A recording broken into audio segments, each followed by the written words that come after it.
our next speaker is Zygmunt Lozinski, and he's going to be online. Yeah, showing remotely. So should pop me in the screen shortly, hopefully. So he will talk about post-quantum crypto in networks. But thank you for inviting me. I'm going to give a summary of what's happening around how we deal with the risks that we have from quantum computing, potentially to some of our networks. I'm very sorry I can't be there in person. Unfortunately, I've come down with whooping cough. And I've been advised by my doctor I should not go near anybody for the next week. So apologies that I can't join you in person. Right, let's see if we can do this. Yeah, okay. Let's see what I will do.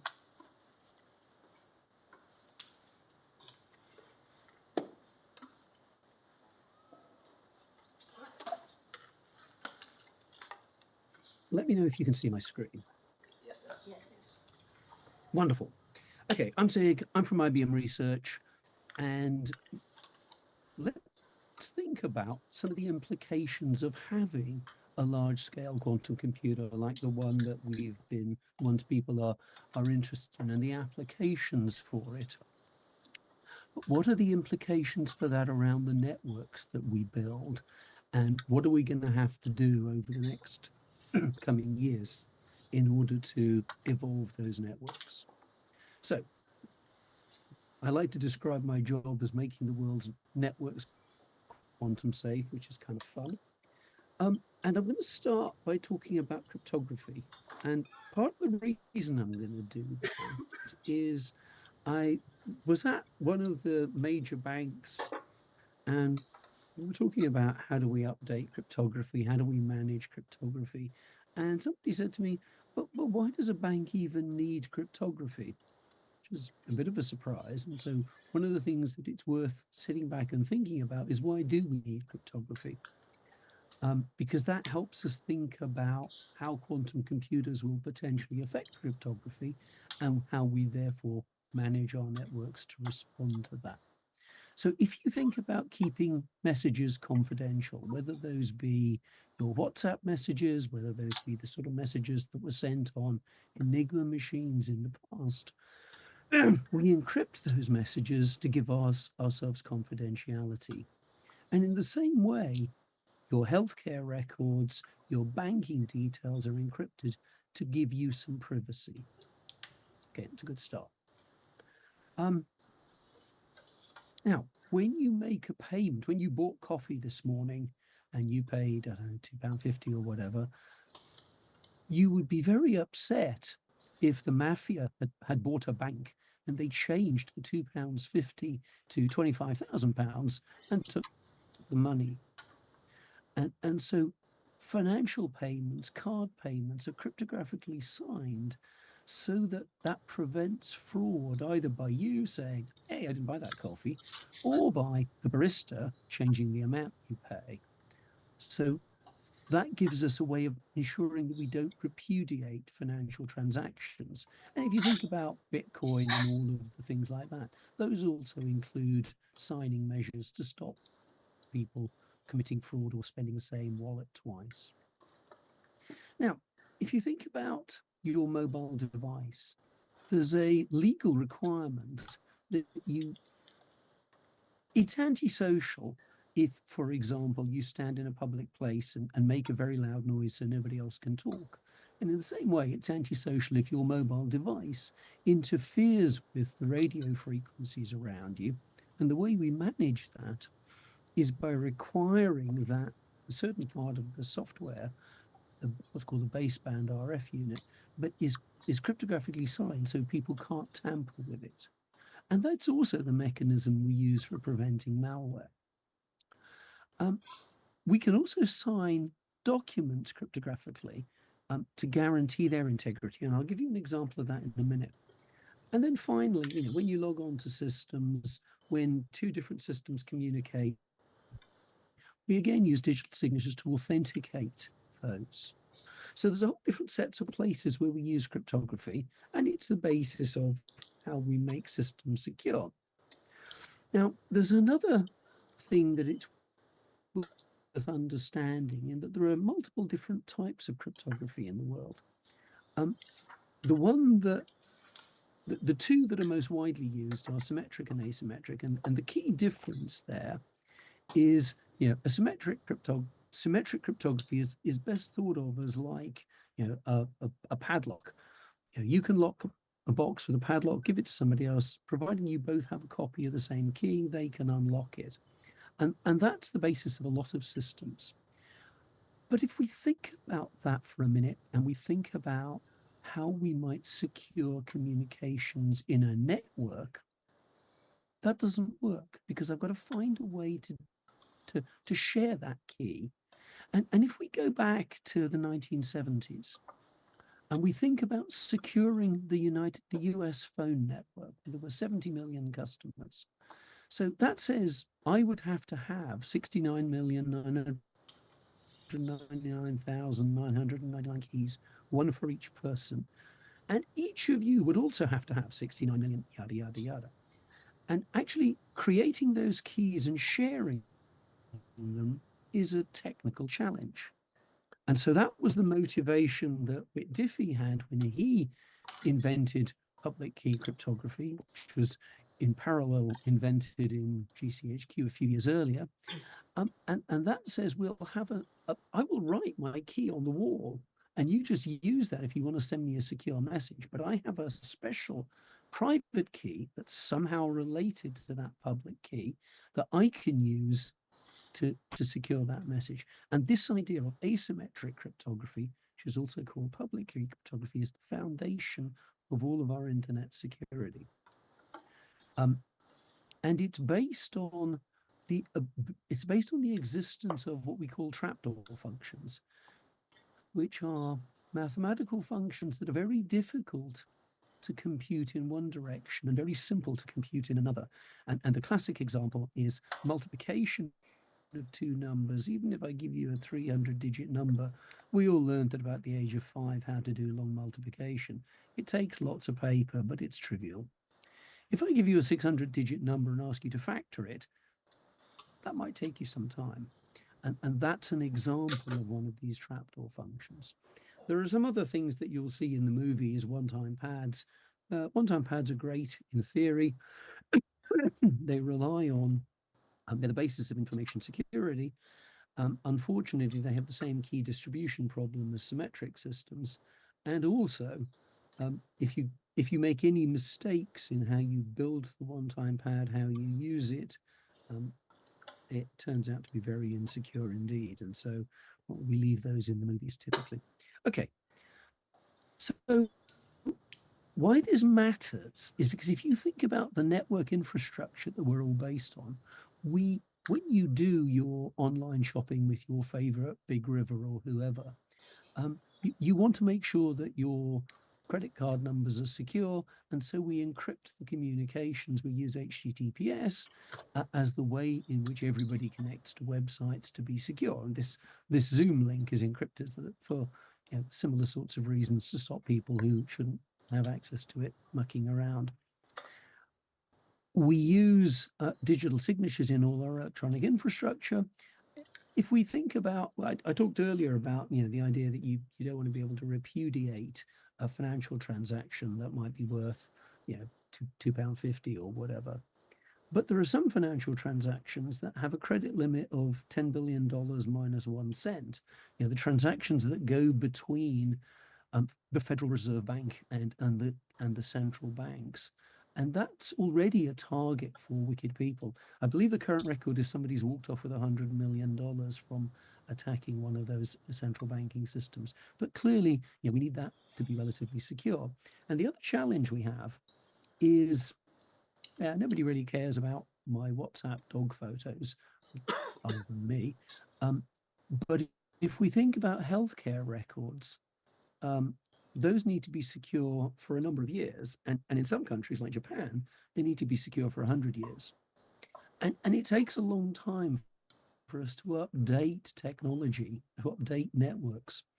And so we're looking at 10, 20, maybe 50 years as the lifestyle for how long this stuff has to take. So what we've got at the moment is you can see all the developments in quantum computing coming along, and we've got a challenge about how we do these updates. So what is the risk?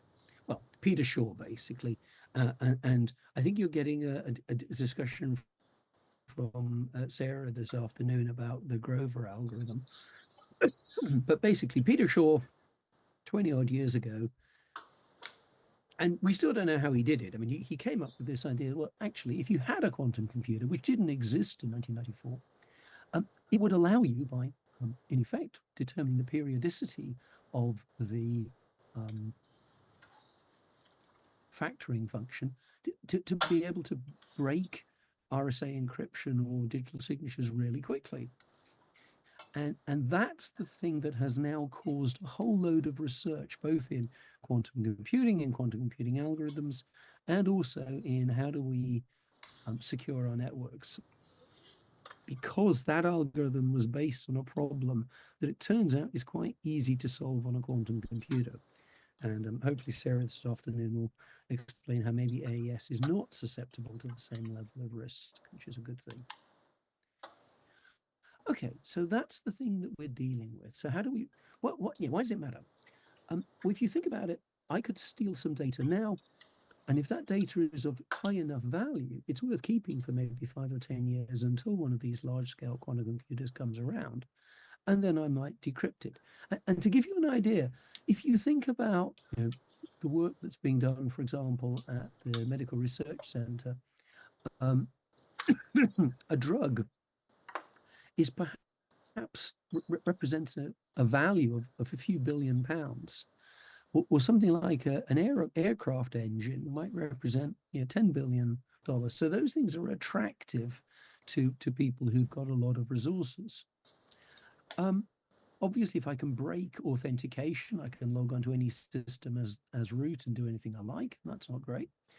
And then the one that's worth thinking about that affects us all, if you think about your house or your flat, the fact that you own it exists as a record in the land registry's database in Plymouth, and it's secured by a public key.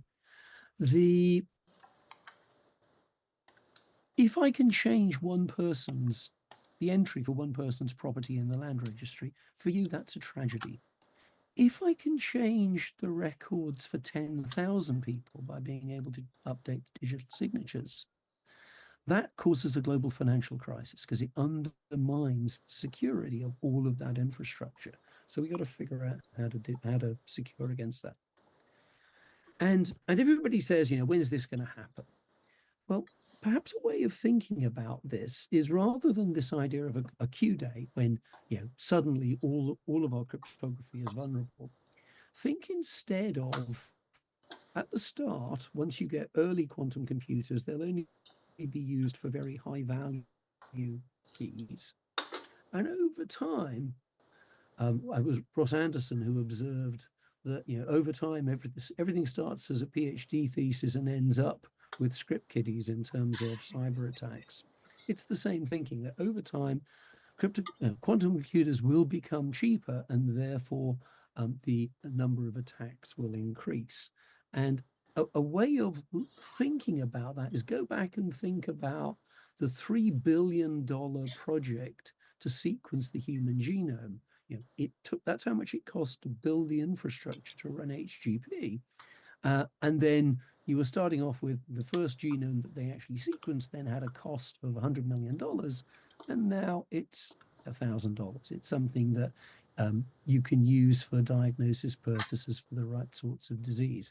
That is think over 20 years about that type of improvement in costing.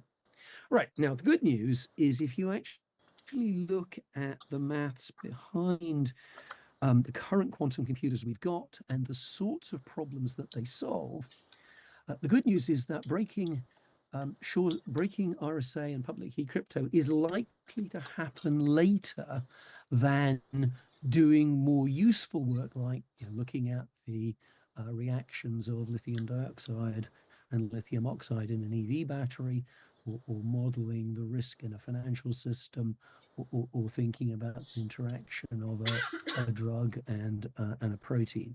So the good news is, yes, there's a risk, but we'll see other benefits before that. Okay, so what are we going to do about this? Well, we need to update our cryptography. And the good news is over the last decade, there's been an ongoing process run by NIST in the United States to develop what we call post-quantum cryptography. And the idea is you want ciphers that are secure against both classical and quantum attacks. And we need to develop some new mathematics to do that. And so far, most of the focus has been on using lattice mathematics because it looks like that's hard for both classical and quantum systems. It's not particularly easy to explain, sadly. So you haven't got the nice analogy of, think about multiplying two numbers, think about factoring numbers. Finding the nearest point in a vector space is the best analogy I've ever been able to come up with is a needle in a haystack, and even that's not great. But nonetheless, we have the mathematical foundations for this. So earlier this year, we now have standards after 8 years' work that allow us to exchange keys to make digital signatures. And so now we have the foundations, and we'll now think about what it means to put those into our networks.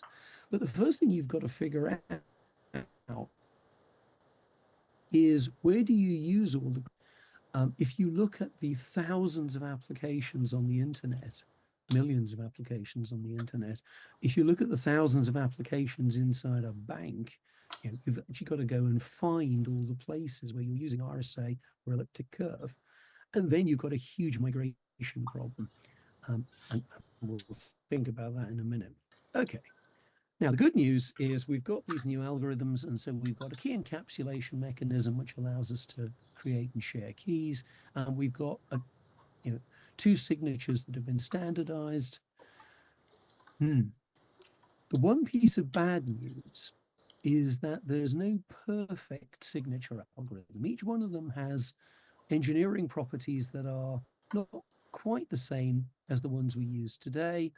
And so whereas you start off by telling people to look at FIPS 204 as the starting point, as we look at embedded devices, as we look at the Internet of Things, it's clear we're going to have to do more work. And so in parallel, you'll also see one of the things that's happening is a lot of focus on what happens if it turns out this idea about lattice-based maths is wrong.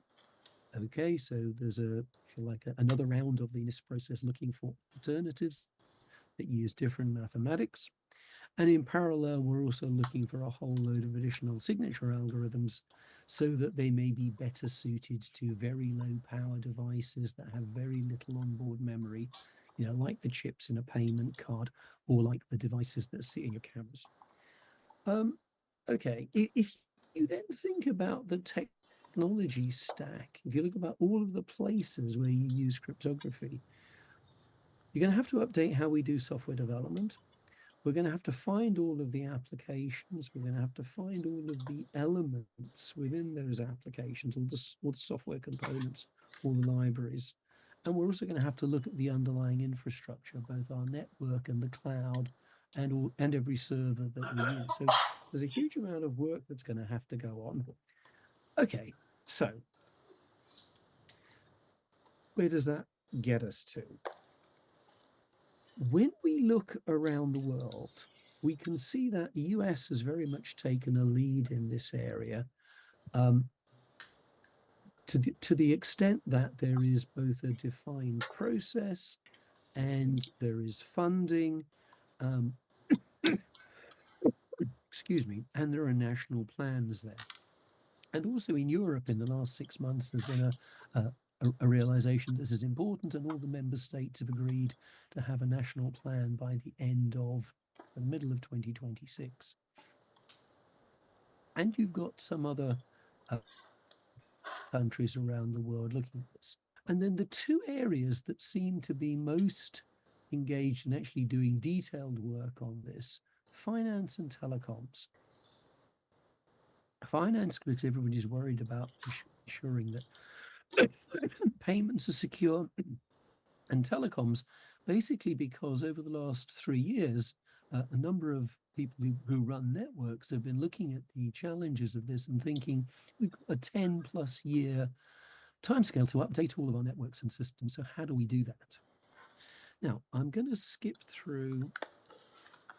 I'll share the slides for anybody who's interested. There's some detailed guidance that we're seeing coming from different countries here. And the key takeaway from this is it looks like everybody is focusing on starting to make plans for how we update our networks and our technology. Okay, let's skip out of that. That's really interesting for this.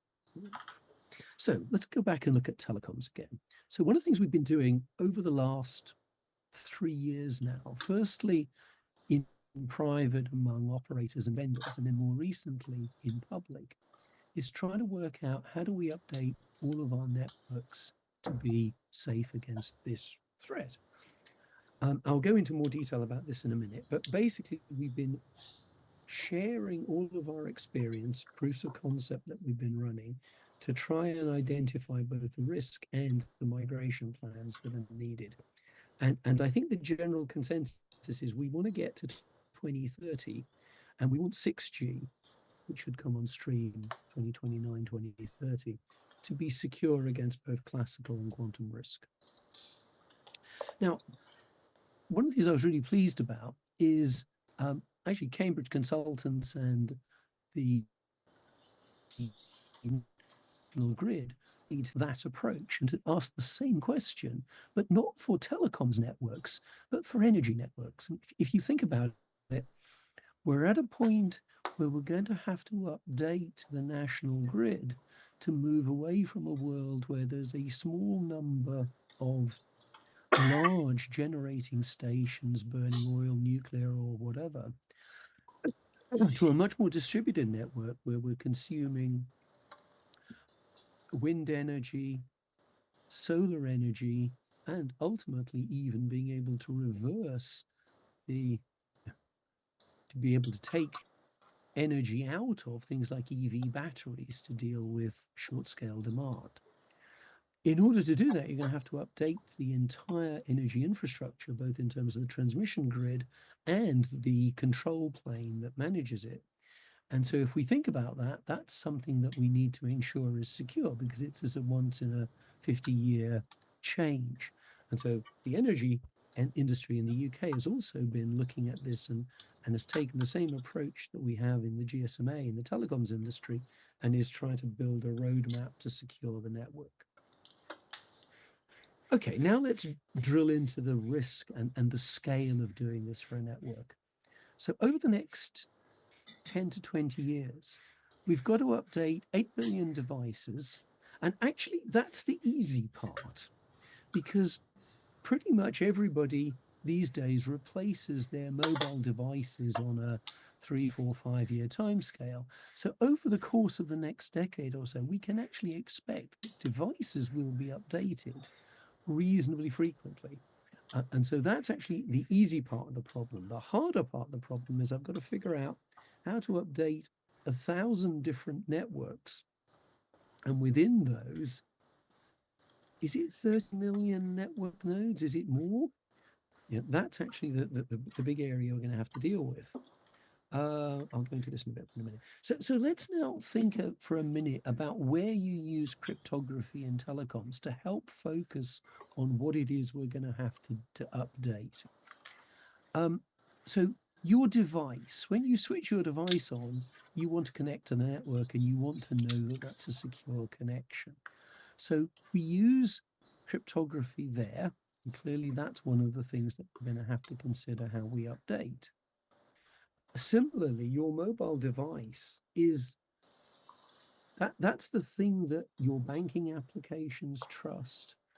And so it's important that your identity is securely managed. The SIM or the eSIM that reflects your subscription that the operator sets up for you when you buy your device, we're going to have to ensure that that is managed securely. And we're going to have to, I said earlier that it was really important that you don't upload software into a mobile device that will cause radio interference. It's equally important that you don't upload software into the network that causes network interference. We have to ensure the integrity. And each one of these cases is a different application of cryptography, and they use a combination of asymmetric cryptography, which has to be updated. Some use symmetric cryptography as well, which is perhaps less of a challenge. But all of these things need to be updated. And the next thing we're going to have to focus on, and this is an interesting question for the security engineering community, is there's a huge dependency that has to be managed. It's not enough to say, hey, I'm just going to update a mobile device. In order for that device to work anywhere in the world on any network, there are perhaps 500 standards that are all embedded in those 25 million, 30 million network nodes, that 1,000 different operator networks. And when you go down to them at the end, they're dependent on maybe three things. They're dependent on a public key encryption algorithm, they're dependent on a signature algorithm, and they're dependent on the TLS protocol, which is the secure protocol we use to communicate to all of our networks. And so the next task that we've all got, at least in the industry, is actually managing this set of dependencies so that over the next couple of years, everything on this graph gets updated in a way that doesn't introduce vulnerabilities and does give us some security. And then, the way we've been doing this is actually by building out test networks and looking at the potential quantum risk. So the first case there, looking at the security between the base station is the thing that sits under the cell tower that you see as you drive up the motorway or you cycle past Mattingley Road. That connects into the network. There's a security protocol inside there. That has to be updated, and that in turn affects a set of standards, it affects a set of, and we need to ensure that the performance of those things are secure. And I can then go down and I can look at all of those other use cases. And what we've been trying to do is work through the details of that to try and make this visible. And here's one outline of a project plan, let's call it that. And the purpose of this was really to help people understand the amount of time that there's no time scale on here, and that's very deliberate because we actually want people to think about this and actually put their own timelines on it. But think about time scales to actually build skills, update standards, develop products, test them, and migrate them. And this is looking at the cloud that actually runs a 5G network, because these days a 5G network is typically run on a cloud infrastructure hosted either by an operator or someone like Microsoft. So those are the elements that we have to work through. And one of the things we've been doing in IBM Research is trying to lay out a timeline to help people think about all of the building blocks, both in terms of the encryption algorithms in the gray layer, and then all of the things that are happening in terms of the industry and in terms of the development of new cryptographic standards. So the other thing that I remember when I was looking at the agenda is that we also wanted to look at future challenges. So I'll take my last couple of minutes to highlight some potential research directions that might be important. So if we look at the lessons we've learned up to date, at least in the telecoms and network space, the critical thing is people getting early experience building networks and testing their vulnerability to quantum systems. That's been really important. That in turn says we're going to have to think about how we update our products. And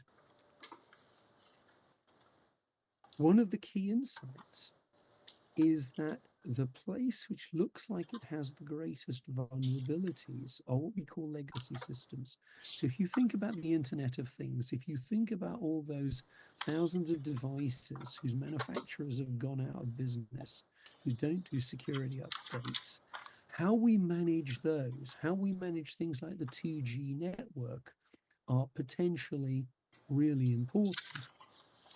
And like Ross Anderson observed that actually one of the critical things here is going to be around audit and compliance. But if I want to set some research challenges, I'll pick three areas: policy, technology, and hardcore cryptology. In terms of the policy, what interventions do governments need to make, and what sectors do you focus on? How do you get people to not kick the can down the road? And how do you understand the value of data?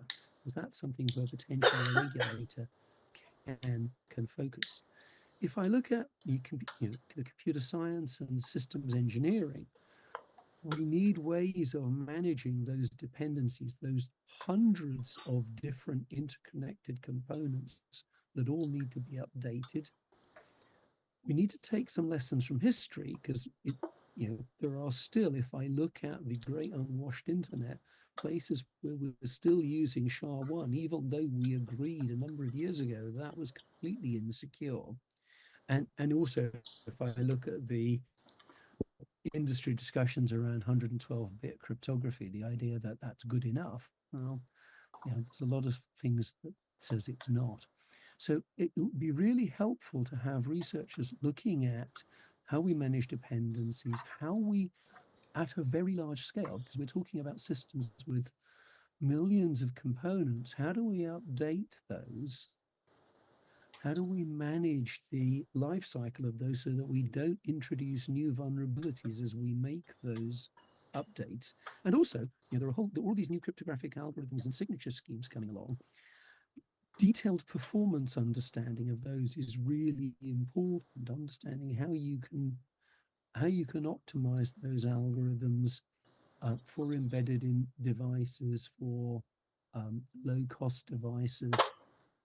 That I think is going to be really key. And then if I go on to cryptology, we've got a new set of algorithms.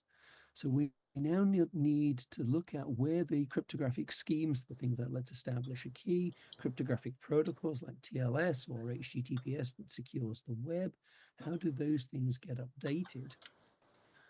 There's a lot of focus in cryptology on these ideas of hybrid systems. Oh, we'll use a combination of one of the new post-quantum systems with some existing system.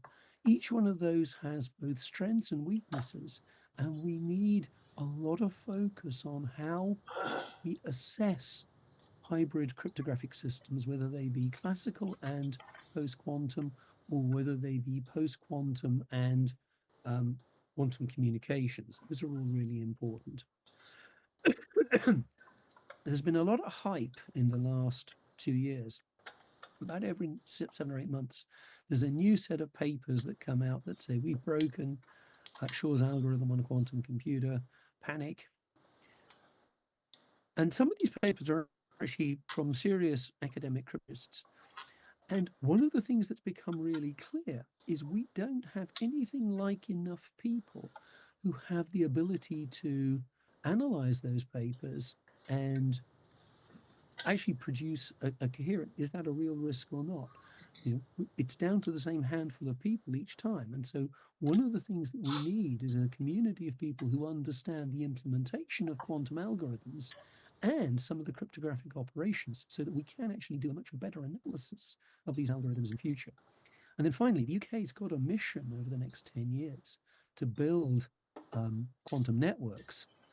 And one of the potential uses of those are for what's called quantum cryptography or quantum key distribution. Now, there's some interesting security challenges in using quantum cryptography. That's where we're using the physical processes around exchanging quantum states to give us secure key management.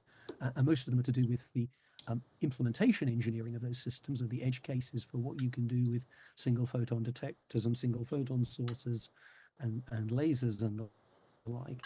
But nonetheless, there is a need for, I'm going to call it distributed quantum information science, where we connect quantum sensors to quantum computers, where we interconnect quantum computers potentially with entangled states over a short distance in the same fridge, or in a larger distance potentially between data centers. And in each of those cases, again, we need there to be ongoing research helping us to understand what's possible in theory and what the engineering limits are in practice, and what we can reasonably expect by the end of the next quantum mission by 2035, when the UK has an objective to have a quantum internet. Well, we all sort of look at that phrase and go, oh, help. It's at least it's a useful way of explaining to the funding bodies, what it is we're trying to do. We're trying to interconnect quantum systems in quantum states. Hopefully, I've given you a view that says, there's a whole lot of work to do around how do we bring together quantum computers, post-quantum cryptography, networks, and I'd like to think I've inspired some people to perhaps go and help with some of those problems. Please contact me if you're willing to help. That would be great. I know the telecoms industry and the network industry is really keen on that. But with that, I think I shall stop. And if you have any questions, I'll do my best to answer them before my voice goes out. Let's thank you.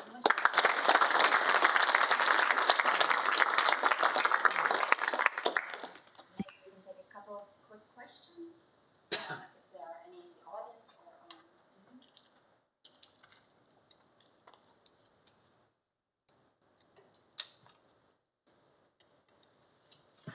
Sophia, is there anything on Zoom?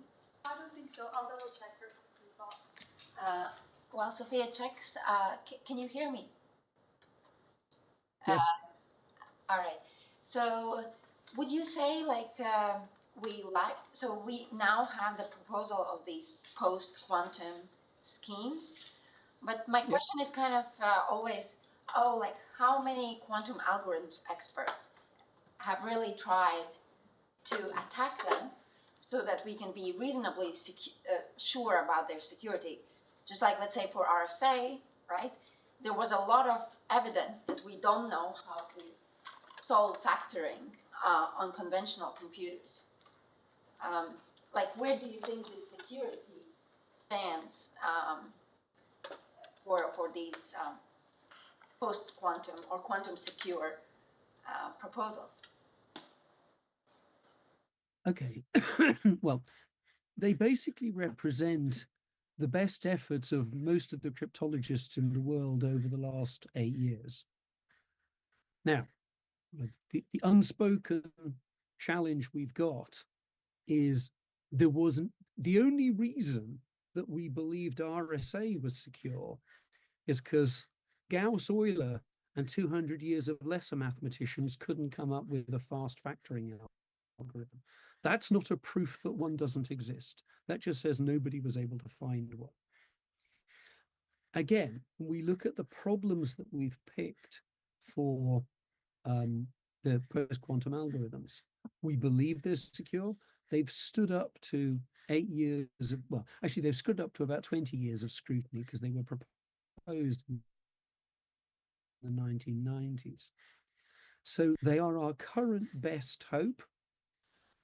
But I think there's a lesson behind this that perhaps we haven't really thought about.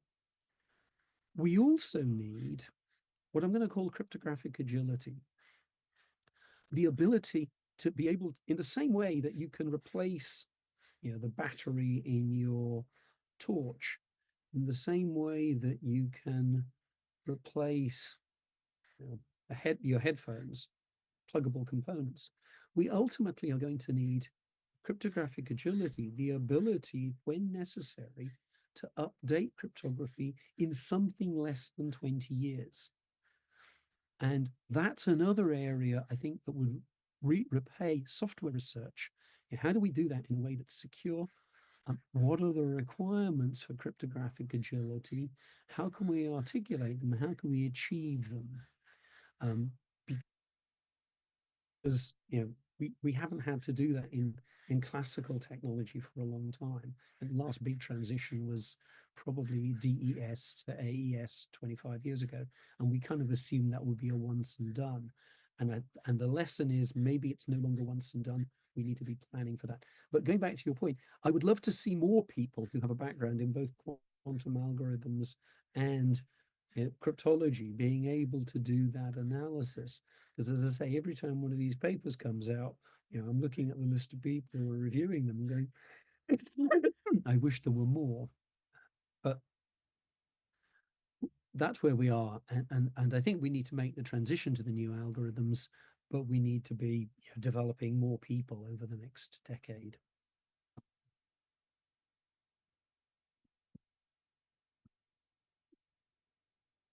Trust in the security of RSA against classical conventional computers, and our trust in the security of the proposed schemes against quantum computers.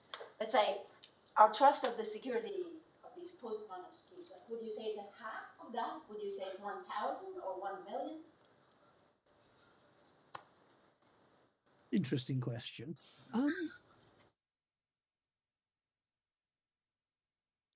So let's go back to the 1970s when Whit Diffie and Martin Hellman proposed new directions in cryptography. First idea that you could create a public key crypto system, at least in the unclassified literature. It took them, and they wrestled with, well, there ought to be a problem. We can describe this mathematically, but we can't think of a problem. And it took Ron Rivest and Adi Shamir about a year after that to actually come up with a problem that everybody went, oh yeah, that is actually usable, confident with the way it works. And pretty much since then, there was factoring challenges, the famous RSA factoring challenges that ran for about 20 years. And that gave people a reasonable degree of confidence that, L to the third was the best you could manage for factoring, number field sieve, and all the rest of it. Now, where are we with, we have, ever since the submissions to the NIST process, and indeed since the first PQ crypto conferences in the late 90s, we've had people proposing algorithms, and they're mostly based on various lattice problems. What we could do with is more people actually starting to do implementation engineering, in the same way that we've got people who not only engineered the number field sieve like Pollard, but then went and did like the Lenstra thing and actually ran it on a distributed system and went, and this is what it means in practice. I think it would be helpful if we had algorithmic research like that, because it would give people confidence. Oh, people have actually thought about these implementations. And as you see more hands-on experience papers like that in the open literature, then that gives people added confidence. And so that's the way I'm going to answer that, because I'm not sure that I can quantify it, because I'm not sure I've ever had confidence in RSA. We all perceived it was a hard problem, but there's no proof. It's, we've been hoping that factoring and discrete logs were hard because nobody'd ever done better than John Pollard, but that's not a proof. And if there is a theoretician out there who can come up with proofs of why these things work, dear Lord, there's a Turing Award in it somewhere.